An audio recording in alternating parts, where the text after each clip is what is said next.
Yeah, so now let's talk about the display inline property. Okay, I'll create a container. We have talked about the display block. It takes the whole block like this way. If we have a container over here, it will take the whole space over here, right? But not in the case with the display inline.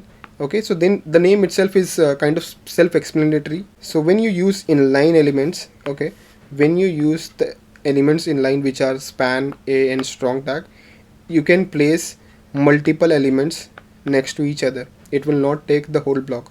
So that is why it is called as inline. You can place multiple elements until the space allows, right? If you are using more elements, then it will wrap itself to the uh, below level, right?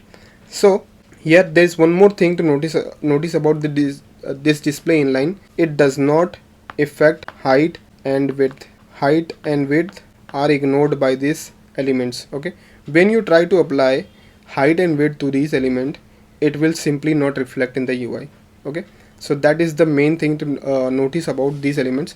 And what we can do is we can go back to our VS Code and we'll see the we'll code and we'll see the examples right away, right? Okay, so here we are in the VS Code, and we have the child elements, right? And now what we'll do is, instead of writing span, we can change the display property of our div element